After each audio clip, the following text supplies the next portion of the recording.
todo pecado é abominação para Deus. Não há pecadão, pecadinho, todo pecado é grave e é maligníssimo. Mas há pecados que têm consequências mais graves. Mais graves. Olha comigo o que Salomão vai registrar em Provérbios 6, 16 a 19. Você pode ler comigo? Vamos juntos? 6 coisas o Senhor aborrece, e a 7ª a sua alma abomina. Então para um pouquinho. Então tem 6 pecados que ele vai listar aqui que Deus aborrece. Ele vai citar um pecado dentre esses 6, que é o 7º, ou dentre esses 6 não, além desses 6, que é o 7º, que aí há uma força maior na expressão.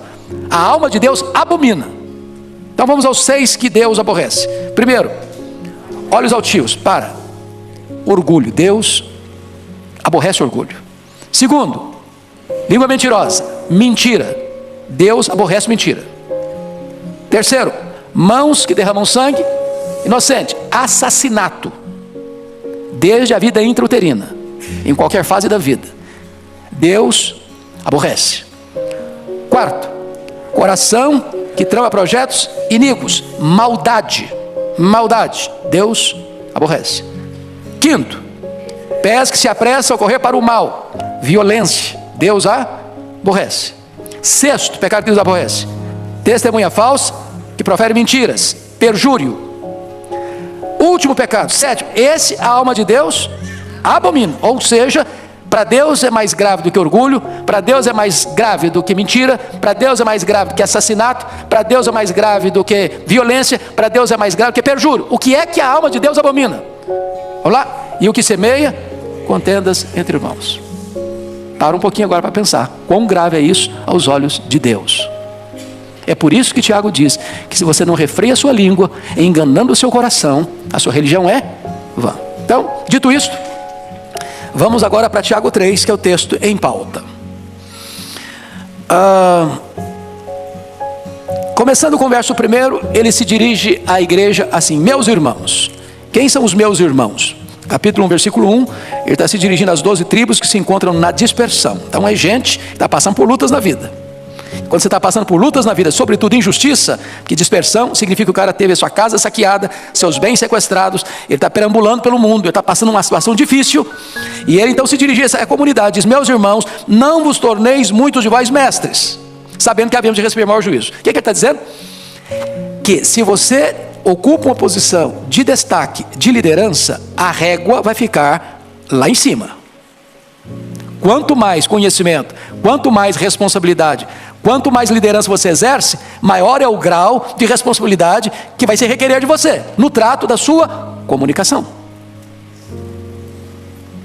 Então o fato de você ser um líder não isenta você de responsabilidade, ao contrário, aumenta a sua responsabilidade na comunicação. Vamos ao verso 2. Leia comigo o verso 2. Porque todos tropeçamos em muitas coisas. Se alguém não tropeça no falar, é perfeito varão, capaz de refrear também todo o corpo. Primeiro, Tiago está admitindo aqui que não tem ninguém que sobra, que fica como exceção no critério de não pecar, de não tropeçar. Ele diz todos. Então, o líder e o liderado, o maduro na fé e o neófito, todos tropeçamos. E ele diz em algumas coisas. Não, todos tropeçamos em muitas coisas. Então baixa a bola, porque nós não estamos aí com esse performance todo, não. Todos tropeçamos em muitas coisas. Ele está usando todo para certamente enfatizar um aspecto específico. O maior obstáculo onde mais tropeçamos na vida é na nossa língua. Ela é tão comprida que ela serve de laço para os nossos pés. E agora, depois que ele trata disso, é como se ele mostrasse para nós duas figuras. Alguém já disse e eu concordo: a língua ou a palavra falada é como uma flecha que você lança. Depois que você a lançou, você não a recolhe mais. Falou, não dá para engolir mais essa palavra que você falou. Ela vai atingir, vai ferir, vai machucar alguém. Segunda figura: a língua é como você subir no alto de uma montanha e solta um saco de penas. Não dá para recolhê-las todas mais. Então, notinha de rodapé e conselho. não discuta em mídias sociais. Isso é soltar um saco de penas. Não adianta depois, mas vou ter direito de resposta. Não, o que você falou vai alcançar um outro horizonte. O seu direito de resposta, ou a sua defesa, ou a sua apologia, não vai alcançar as mesmas pessoas. Então, cuidado, prudência, porque falou, não dá para recolher todas as palavras mais.